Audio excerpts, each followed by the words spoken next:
Hello and welcome to What Fresh Hell Laughing in the Face of Motherhood. This is Margaret. And this is Amy. And today we're talking about whether it is better for the kids, for you, for the world, I don't know, to have your kids close together or far apart. So if Who's you're listening better? and you have no kids, this will determine Right. how you are going to do this. I'm And so if you glad you found already this have parenting your podcast. children, you will either rue your terrible choice or celebrate your good choice when we decide what the right spacing is for children. Well, this was suggested by, I guess, first us. We just reran our very funny Would You Rather Mom Edition episode. And Jenna wrote in to say that she just listened to that. And she just listened to that. And one of the questions in there was, would you rather have, I don't even know what the question was. The question was, would you rather have 4 kids close together or 1 kid every 4 years or something like that? And we were like, oh, there's a lot of things, and maybe we should do a whole episode. And Jenna said, please do. This is endlessly fascinating to me as a topic. So here we are. Should you have your kids close together, far apart? Is that something you're lucky enough to be able to plan, by the way? There's many factors in that. And what are the benefits and drawbacks to each sort of family? I got this. I Okay. got this topic all over. Let's start with our families of origin. Amy. Yes. I was one of 4. My brother and sister and I are practically Irish triplets, born every single year. How many months apart, do you know? Well, my brother's June to September. So what is that? He's born, it's like 15 months older. 15 months older. And then my sister and I are a year and 11 days apart. So we just miss being Irish twins. And then we have a caboose. My sister comes along 5 years later. Oh, okay. So she is a caboose. I was thinking like caboose, like 18 months, but she really was. No. She's seriously the baby. Yeah. Whether or not that was intended is unclear to me, but let's just say probably not. Lost to the sands of time. I have a little Her research on caboose existence was babies. probably a bit of an oops. My family of origin is a little bit insane, particularly in today. I feel like this would never happen now. But there are 6 kids in my family. I'm the oldest. Same 2 parents for all 6 kids. And my youngest sibling is 19 years younger than me. He was born when I was a sophomore in college. Full sibling. And in between us, I'm like 14 months older than my brother, right behind me. And then there was a kid 5 or 6 years later. And then there were Irish twins next, born when I was 11 and 12. They're 6 days less than a year apart. That's right, 6 days a year. My non-twin sisters are the same age. And then the caboose born like at least 5 years after that. Yeah, so it's really spread out. And at least 1 caboose baby there, maybe 2. I think number 5 was also the caboose. Or so we thought. Yeah. My parents, my father's family is, I think, 17 years between the oldest and the youngest. But that was also a different era. We didn't have the technology to control when children came along. No, and it was also, I mean, the number one way was a different era was that my mom, had me at 24 and my brother at 43. And I feel like these days, for a lot of reasons, people aren't having families of 6 kids, but one of them is you're either having babies in your 20s or in your 40s, but probably not both. Not usually. Yeah, I had my first at 37. So Right. I was out of runway, basically. I mean, I had 3 in 4 years, and that was about enough of that. I loved growing up the way I did, and I sort of take pride in it, and I know it's unusual, and I like it, and I really thought it was a lot of fun, but there's no question it shapes your personality, the birth order and the way things turn out and the way the interplay and the way things happen. I sort of see it like my family as an interesting sort of study in all of that. I'd say, and I mean this as a compliment, you've got big oldest daughter energy. For sure. Huge. Big oldest daughter energy. I wrote about this in my book, Happy to Help, coming out in January. You guys in January. You already pre-ordered, right? Happy to help. They don't need to know, Amy. They already pre-ordered. Just go where you buy books or go on our bookshop. Happy to Help, Amy Wilson. There it is. Anyway, I talk about the oldest sister thing because I was actually talking to the editor about this because she was like, oh, you were an oldest sister and you're clearly very resentful about all the caretaking that you had to do. I'm like, no, it wasn't. I didn't have feelings about it. I didn't think to have feelings about it. It was like the hand I was dealt, and I loved all my little brothers and sisters. But it does shape your personality, let's just say. For sure, for sure, as does closely spaced siblings, and we're spending time with cousins right now, and, um, my kids are grownish, tweens and low teens, and, one of the other parents who has, littles running around and is still dealing with diapers and such was like, "Oh, I wish I was you." I was like, "Yeah, you should have started having kids 15 years ago. It's a lot easier to have a 15-year-old than a It three-year-old." is, But, right, in the main. and that is another nice dynamic I really notice. We're visiting a lot of family in the summertime, and, the big spread of cousins is just fantastic. Like, the little ones trooping after the big ones, and they're all together, and it's It's magical. That's delightful. another way to have spread out kids. Our own families, you and me, and the way we had kids is a little more similar, I think. But what's the spread in your own kids? 3 in 4 years, That's what I 18 months thought. apart. Mine are 3 under 5. When my youngest was born, my oldest was still 4 for a couple of months. Um, so, but squinting, that's the same. It's about the same. Yeah, yeah, yeah, Um, it's functionally the same, and I will say, I got married at 36 and thought, "Well, let's see how many kids we can have," because I was older, and then had one at 37, one at 39, one at 41, and I was kinda like, "Okay, well, that plan went a little too well. Let's stop having children." I didn't really wanna go for a child at 43. I probably woulda had one more if I had my druthers, but my druthers were not to be. I I came from a family of 4. I think I'm just trying to replicate my own life. yeah, I knew I wanted a few. Um, and it took me a long time to get pregnant with number 1. And so the second baby was an extremely welcome surprise, let's put it that way. Like, I Mm. I I never thought it would happen so easily, but I certainly wasn't going to prevent it from happening. Like, I should be so lucky to have another one, and then we did very quickly. And then number 3 took, a little more intention.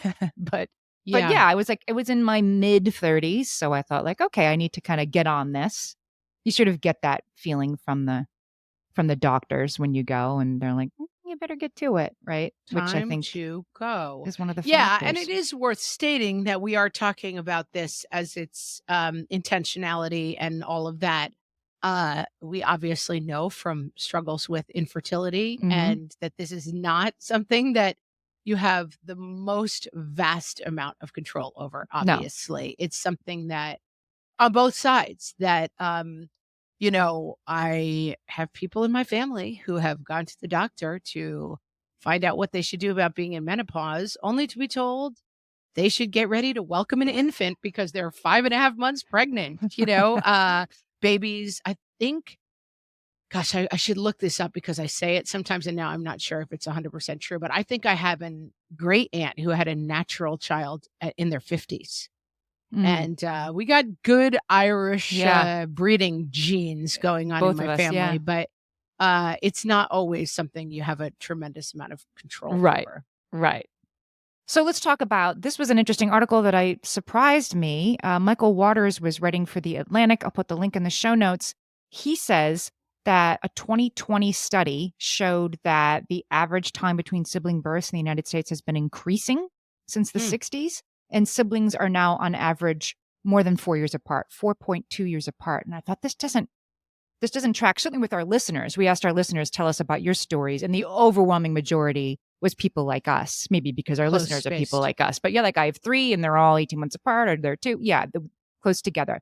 But this is saying across the United States, which I guess is a slightly larger sampling, that siblings are getting longer.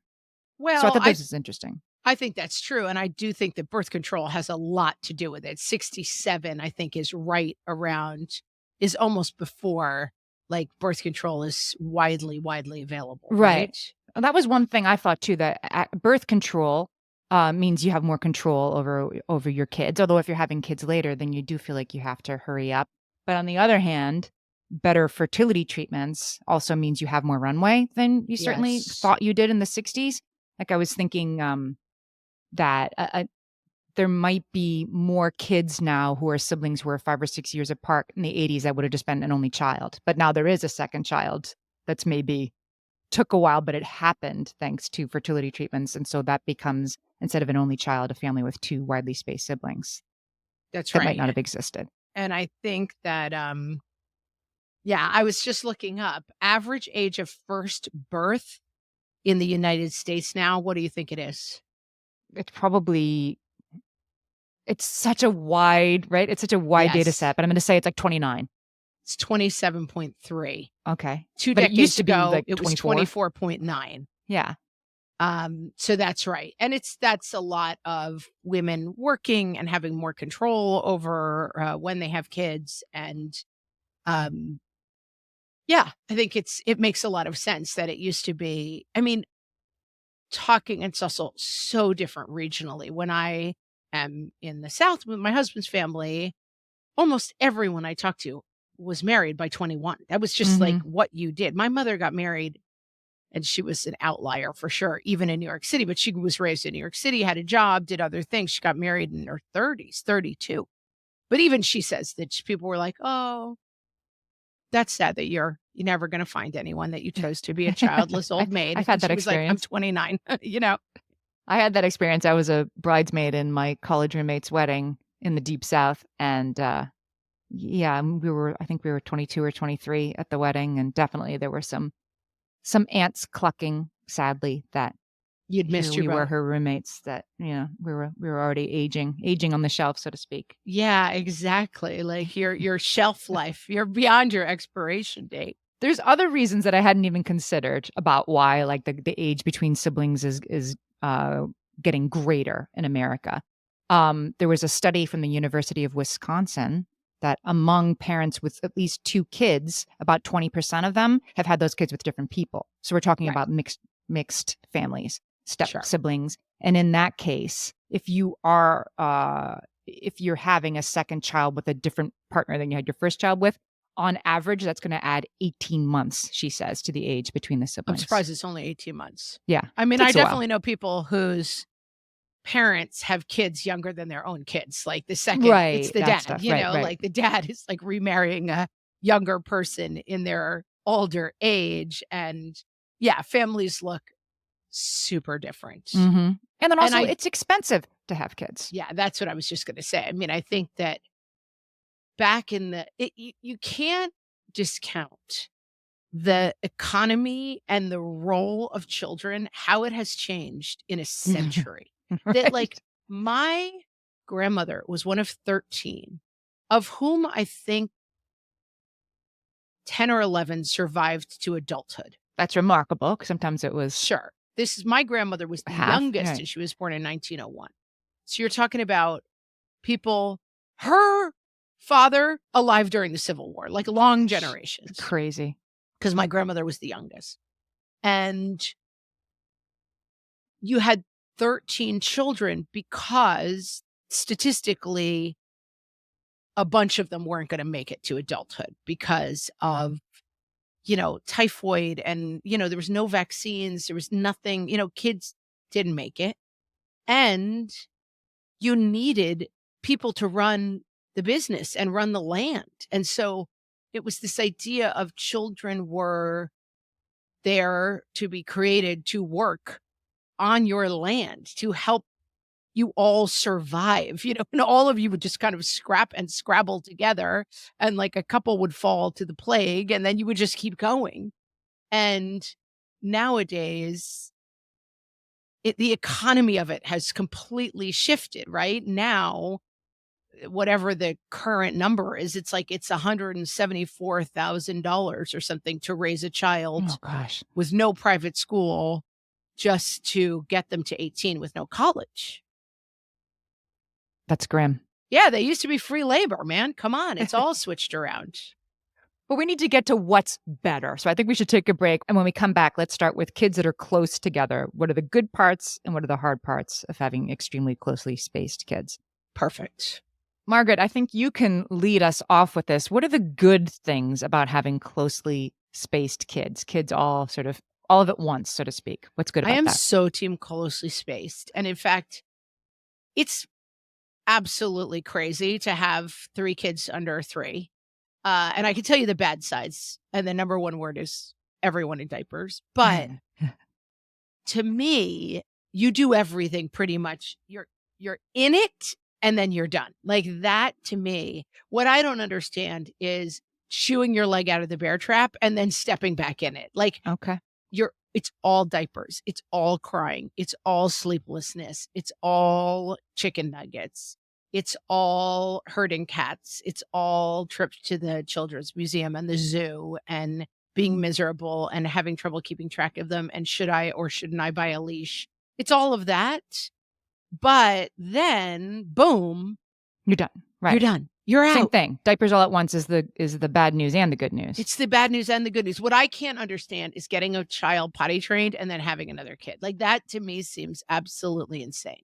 Well, I mean, when the kid is old enough to help, then that's another thing. But having kids to help with other kids and the farm, as you said, is sort of passing away as a strategy. But there is that. Yes. Yes. And I think that other people see it very differently. Like being in, I think that's how I like it's so deep in my soul liking things that way. Like Mhm. I want to ride a bike, like a Peloton, as hard as I can for 30 minutes and then never exercise again.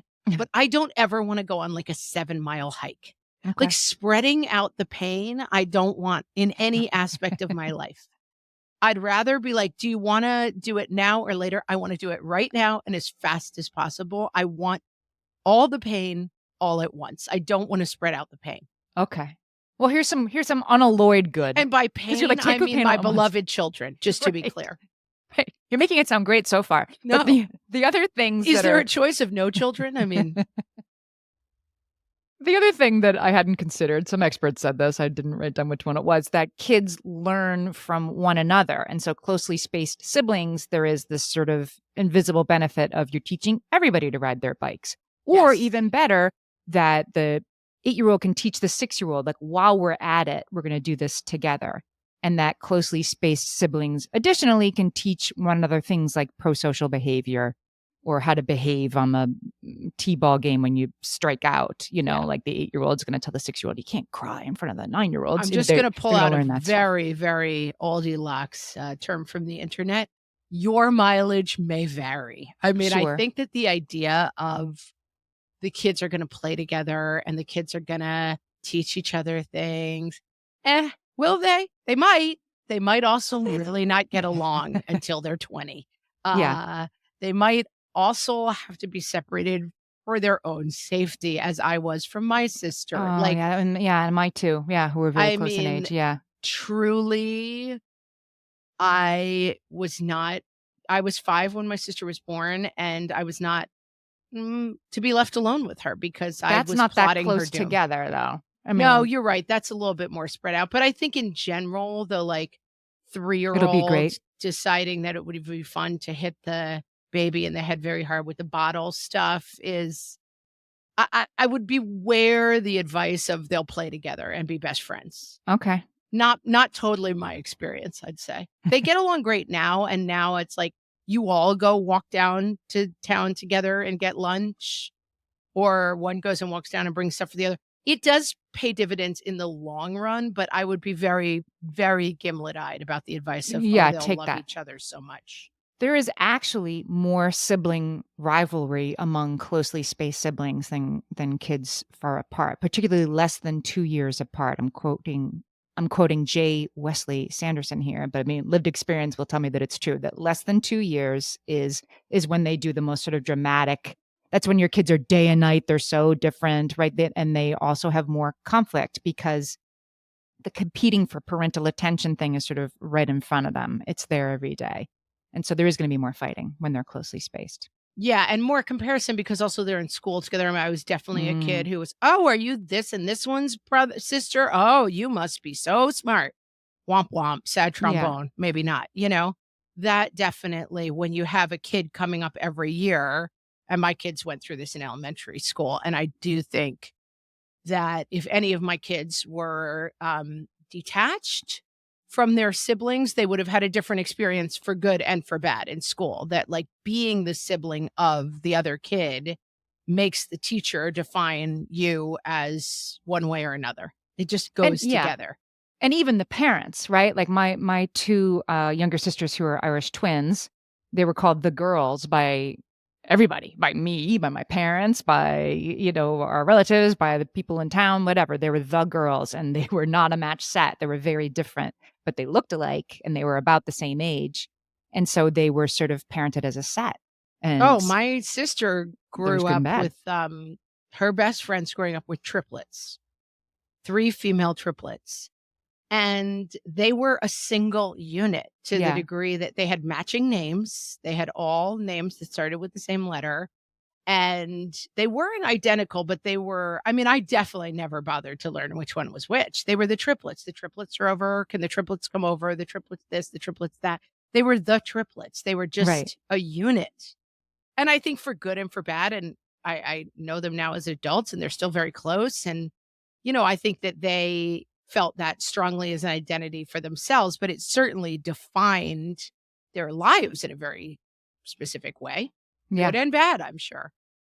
And then there's the college tuitions point that, Ah, speaking from the future, college tuitions all at once is you'll enter a high spend part of your life when all the kids you had close together, the ones who go to college, are in college at the same time. well, college and even, like, summers, like, we don't do summer camp because we can't afford 3 summer camp tuitions the same summer. I have Mm, one kid who was absolutely determined to go and, like, saved money, and they decided they really wanted to go.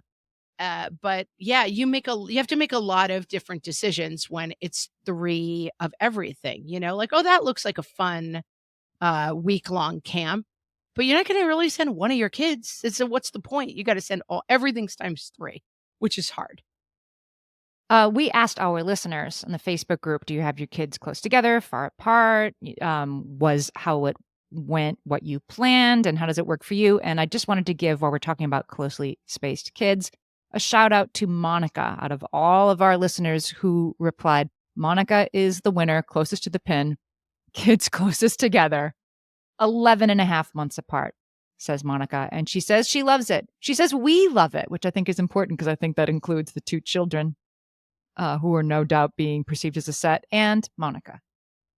Um, Congrats, Monica, for having the closest space Congratulations, kids Monica, question of all mark. the Hellions. No, I think I certainly, because I was so late having kids, I really wanted to have twins. And I said to my doctor, I'm like, "Oh, I'm hoping for twins." And she was like, "Don't hope for twins. Like, at your age, twins is complicated." I was like, "Okay, fine." So we don't have twins in the family. I pretty much knew I was gonna have twins. I had 3 separate births, but I definitely wanted twins because I knew I wanted more than 1 kid, and I didn't know if how many pregnancies I would be able to have. Mm, But yeah, 11 and a half months apart. that's really something. And we had several people talk about that, like, "Oh, I want them to be close together so they'll play together." And their number 2, I mean, baby in their head became number 2 and 3 at the same time. There were lots of people. I mean, lots, like 5 people, but of our very small sampling, a not small proportion were people who had surprise twins As the second. Yeah, as the second. that's a big surprise. Yep. And, yeah, again, I just speak from the future. I want them to be best friends. They won't be. They won't be best friends. There'll be a lot of things. My niece recently got married. She has a sister and 2 brothers, closely spaced. And it was lovely to see them together and toasting each other at the wedding as adults. And they do have an incredible, beautiful bond, but it's not best friendship. It's different than that. It's a Mm, journey that you go on together that is fraught and wonderful and has a common language that you always share. And um, my niece gave a toast at the wedding about how when you're from a family of 4, you always have a buddy. That was her, toast was all about that and how she was handing her buddy off to a new buddy. And it was very sweet at the wedding. That was her toast. And I think uh, they do feel an incredible bond. But I think whenever we try to tell the story of what life is going to be, we get surprised by other plans. right. Right. So the Nikki makes a story of point. they will be best friends. Yikes. Nikki makes a point about closely spaced kids. This is one of our listeners. She said, "My kids are 17 months apart between 1 and 2, 15 months apart, oops, between 2 and 3." She says it's great on some levels because they like a lot of the same things, which I definitely was true for my closely spaced kids. Like same toys, same show, same Yes. dinner, and once we got out of the baby needs to nap and the toddler needs to go outside, when they were going to bed at the same time and waking up at the same time, doing the same things at the same time, that became very easy. They were fighting all the time, but they could both happily watch the same show. Yeah, yeah, yeah. I that tracks for me too, and that's the thing. I mean, to me, I always said to me, the most insane people in the world are people who say that going from 1 to 2 is the hardest. I'm like, 0 to 1 is the only hard one. That's the only right answer. To me, after that, it's just like 2 more chicken nuggets on the tray. I don't Mhm. you're already doing it, and that to me was the truth of and it's funny, my mom had 3 in 3 years, almost exactly, and when I told her I was pregnant with my 3rd, she was kinda like, "Oh," like, she made a noise like, "That's not gonna be fun." And, she wasn't wrong. She was a realist, but you often say, "Take the pain," and, like, that to me, I took the pain, and now it's like, "Okay, now they're here, and it's fine." All right. Now let's talk a little bit about kids being spread out. Sure. The good parts about kids being spread out, um, more attention for each kid. This is Carol Eagle. She's a psychologist, and she says when there's a typical 2 to 3 year span between siblings, there's more competition. When there's a 6 year difference, it's pretty hard to compete. And so when the competitiveness is lessened, so is the sibling rivalry. That's her explanation for why I that think is. that makes a lot of sense. Yeah, And also, I think the span is very important. Like 5 sure. years is very different. My dad will sometimes say to my aunt, "Oh, when we were kids," and she's like, "I was born when you were in college." And it's like, right, Yes, yes. they weren't kids. They don't have a shared childhood experience. And I think that sometimes, I'll hear from people that, "Oh, we're 10 years apart." They didn't they didn't really have a lot of shared experiences. They're siblings, they may or may not be close, but I do think the closeness is hindered a little bit if there's like 10, 15 years gap in between them. Right. Well, so yeah, my example, I never lived at home with my brother. I always came home to visit, home from college for 10 days or whatever. Would work usually during the summers. So I have been more like an aunt to him than a full sibling, even though we are full siblings. Now we Yeah. adore each other. That relationship was completely uncomplicated and adoring both ways, right? I was almost like a second mother to him, and he was like, the baby I got to play with and then give back. I was like a grandparent relationship almost. Like I just got to enjoy him and then go back to college. But yes, we weren't raised the same. We didn't have the Yeah. same experience. I don't know if that matters, but it is different. I think that is super interesting. And I think you're hitting on something that I'm just thinking of. It's a huge revelation, Amy. Just thinking about it for the first time, I'm going to lay it Oh my on you when gosh. we get back from this break. I'm harping a little bit on the best friends and the this and the that. Like sibling relationships, I think are one of those things that we sometimes layer on what we want them to be. We want them to be best friends. We want them to take care of each other for the rest of their lives. And in fact, we don't have any control over what sibling relationships look like. And that there can be a lot of different versions of really good and strong sibling relationships. And I like the idea of like, you are more like an aunt to one of your siblings, and then you were like a twin to one of your siblings, right? Mhm. Like very Mhm. close in age. And that I think where the hiccup and any hang up comes, I think where any hiccup or hang up comes is trying to have the relationship be one very specific thing. And I think when I think about my very large family, um, like the relationship that I have with some of my nieces and nephews and like how that plays out, like that could be a long space sibling relationship too. And it's like letting the closeness be what it is versus deciding how siblings should be.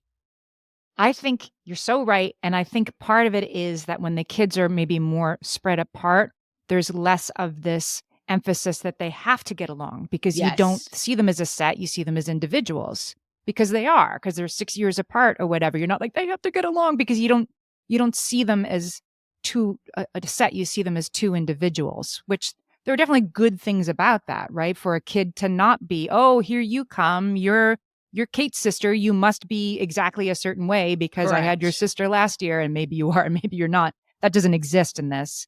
And even in the home, I think you can see your kids as um just different, not even inverses of each other or opposites of each other. They're just different kids. Yeah. Yeah, and that's I think that's a positive, and I think that when my kids were little, they fought all the time, and I think I spent some time worrying like, "Oh, no, they don't like each other. They aren't best friends. They don't get along." And now they have they still don't really get along. I mean, one of them has a sign on their door that says, "No nerds allowed," which is referring to their siblings, Quite like, pointedly means the sibling. "Oh, Okay, now everybody yes." knows who they're talking about. I mean, they delight in not getting along, but I think that they're I can definitely see, are they okay? When something goes wrong or somebody's upset, I get a lot of like, "What's okay?" Like, Mm, they are bonded, and I think that that is what I want them to be more than anything else. They are healthfully, I hope, bonded, not trauma yeah, bonded and not war bonded. The other thing I would say is the other story is older kids will help with younger kids. right. Another story to be very wary of. I mean, they were not full siblings, but last summer we took care of my niece and nephew for a couple of days. There was money exchanged. My children who were tweens were hired for this job to help me with the kids Yes. and hired at a very, I mean, illegal rate if you're talking about uh, actual wages, but I mean a generous rate in my point of view. I think it was $20 a day. I mean, that's big Very. cash when you're 10. Um, and the idea was like, you are working as my helper Right, with these right. 2 Now young no looking kids. at your phone, you're working, No, right. no, no. You're not reading, you're not watching anything. You are Mhm. working. Day 1, like, I'll be the one to fetch the diaper. I'll be the one to help. Day 2, how when are their parents coming back? I'm Yes. bored. Like, I don't wanna do it anymore. I'll give the money back. Like, it's not that fun taking care of little kids, and I think generally counting on helpers is probably not your best idea. Or they are the good helpers, and then they grow up to write articles about oldest sister syndrome and Correct. parentification and things like Correct. that, Or they right? become yeah, they do a documentary like the Douglas. I Yeah, it doesn't I work have a out less great. complicated relationship to it, but right, there's definitely they're like, "Wait a minute, I was working." And we've talked about this, birth order and sibling rivalry and such things. A lot of this stuff is deeply baked in the deep cake, like, it cannot be extracted. There is no what's the word I'm looking for, smarty Amy? Like, zero sum or what there is no tabula rasa. There is no Mm, blank version of any sibling relationship. You know what I'm right, saying? right, right. Like, I'm thinking of, like, the what do you call those things where, like, the balls, like, bounce back and forth? It's like a desk toy, like, you're never gonna have it perfectly balanced in the middle, like, "Here's the right answer." Yeah, It's all and you gonna fall one can't side or the other.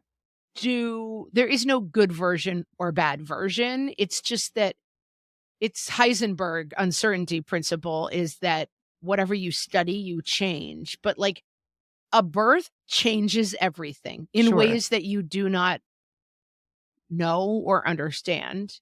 And first of all, as we've discussed, you can't even control the birth. See, like even with all the Right, technology, right, you're not actually controlling when things happen generally. right. And yes, how any given variable will affect the space, it's very out of your control. Well, here's a little thing that's just sort of interesting when you have, siblings who are very spaced out. I see this, a friend of mine has kids who are, 5 years apart? Yeah, 5 years apart, which isn't so great, but she says, and I do see it to be true, that, like, the three-year-old doesn't like three-year-old things, the three-year-old likes eight-year-old things. Yes. The three-year-old doesn't wanna watch Bluey, or the three-year-old will when the eight-year-old isn't around, but when the eight-year-old is around, it's like, let's, run and yell and talk about Star Wars, and is there I don't know if that's I don't think that's necessarily a problem at all, but it is something like this three-year-old is jumping right over the three-year-old stuff to the eight-year-old stuff to try to W keep up with the older sibling. I definitely think the lack of control here is funny in terms of, like, you have one child and you're like, "We will only watch educational programming for 1 hour a day." And then I had the 4-year-old who went to preschool and was like, "Jurassic Park is really scary." There is a part, like, I had all the kids fascinated, walking through everyone who got eaten by dinosaurs in Jurassic Park because the 8-year-old wanted to watch it, and I do think that your youngest kid is often on the schedule of the oldest kid, For and you can sure. you can pick those kids out on the playground, you know what I mean? Like, they're the kid the oldest and the youngest are so the oldest kid and the youngest kid are just functioning very differently. The oldest Yes. kid, the world is new through their eyes, and the younger kid is like, so jaded. They're like, "Yeah, whatever. Seen it all." It's so funny because there's a difference, between you're right, you can spot that kid in the playground, like, they could just like, they're just ready for college now, like, they're Yeah, they're 5 and ready they to just, go. like, they're ready to go.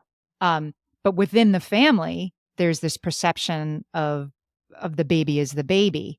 Carol Eagle, I'm quoting her here, she's a psychologist, she says, "An age gap between siblings of 6 years or more makes it harder for the youngest child not to be treated like a baby." I mean, For ask sure. my very much youngest brother whether we thought he was a baby for too long. I'm still shocked that, like, he's a grown-up walking around because I think of him as the baby. They called my mother's brother the boy prince, until he passed away in his late 70s. The boy prince.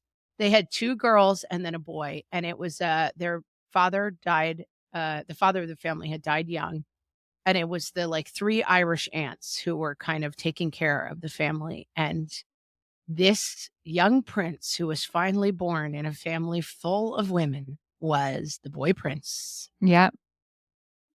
I mean, I have to think he probably had it pretty good. He was courted As with about the world. everything, it's a bit of a mixed bag, It's like, yeah, I think it can be, Right, right. as we talk about, finding, it's just birth order is destiny in its own funny way, Like the real princes, right, in England. They got all sorts of problems. They Oh, didn't ask yeah. to be born in the royal family. The younger one didn't ask to be born the spare to the older one. The older one didn't ask to be born to be king of England.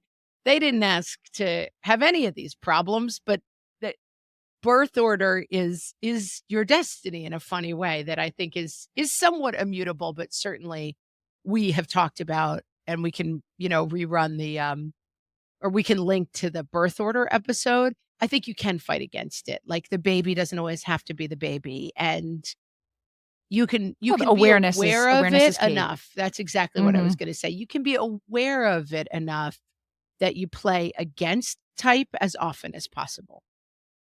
Monique made a really good point. This is one of our listeners about the hassles of having kids spread out that I just wanted to mention because it was a good point.